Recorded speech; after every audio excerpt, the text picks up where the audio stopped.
வணக்கம். இன்று ஆண்டாளும் தோழிகளும் சேர்ந்து 5வது தோழியை எழுப்ப செல்கின்றார்கள்.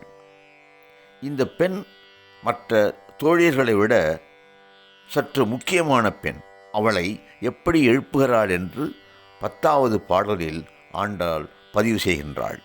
நோற்று சுவர்க்கம் புகுகின்ற அம்மனாய் மாற்றமும் தாராரோ வாசல் திறவாதார் நாற்றத் துழாய்முடி நாராயணன் நம்மால் போற்றப் பறைதரும் புண்ணியனால் பண்டொரு நாள் கூற்றத்தின் வாய்வீழ்ந்த கும்பகர்ணனும் தோற்றும் உனக்கே பெருந்துயில் தந்தானோ ஆற்ற அனந்தலுடையாய் அருங்கலமே தேற்றமாய் வந்து திரவேலோர் எம்பாவாய் என்று பாடுகிறாள்.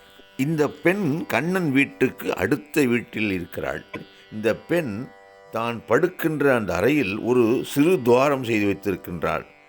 பக்கத்து வீட்டில் கண்ணன் இருப்பதால் அடிக்கடி இந்த துவாரத்தின் வழியாக வந்து கண்ணன் இவளை சந்தித்து விட்டு போவது என்பது எல்லோரும் அறிந்ததே. தோழி, நாங்களெல்லாம் பாவை நோன்பு இருந்து கண்ணனை அடைய இருக்கின்றோம். ஆனால் நீயோ நோன்பு நூற்காமல், அதாவது அந்த சுவற்றின் துவாரம் வழியாக கண்ணனே வந்து உன்னை சந்தித்து செல்கின்றானே, அப்படியென்றால் எங்களை விட நீதானே சிறந்த தலைவி, நீதானே பாக்கியசாலி, நீதானே சிறப்பு மிக்கவள் என்று அவளை சொல்லுகிறார்கள்.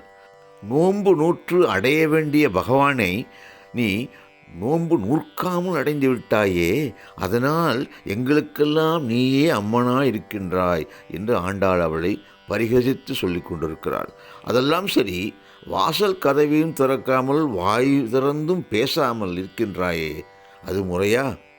அப்பொழுது ஒரு தோழி சொன்னால், உள்ளே கிருஷ்ணன் இருக்கிறான், அவர் எப்படி பேசுவாள், எப்படி கதவு திறப்பாள் என்று சொல்லிவிட்டாள். அது எப்படி கண்ணன் உள்ளே இருப்பது இந்த தோழிக்கு தெரிய வந்தது? காரணம், நாராயணன் துளசி மாலையின் மணமானது வெளியிலே வீசுகின்றது.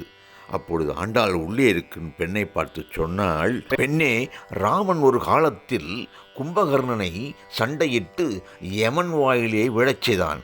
ஒருவேளை உனக்கும் அவனுக்கும் நடந்த அந்த தூக்க பந்தயத்தில் நீ வெற்றி பெற்று விட்டாயா? தோல்வியடைந்த அந்த கும்பகர்ணன் தன் சொத்தான தூக்கத்தை உன்னிடம் கொடுத்து விட்டானா? இப்படி சோம்பேறியாய் தூங்கிக் கொண்டிருக்கின்றாளே, இது முறையா? எங்களுக்கு ஆபரணமாக விளங்கும் தன்மை கொண்டவளே, சீக்கிரம் எழுந்து வா, அப்படியே வந்து விடாதே, உன்னை சற்று சுத்தப்படுத்தி கொண்டு தேற்றமாய் வந்து என்று சொல்கிறாள். தேற்றமாய் வந்து கதவை திற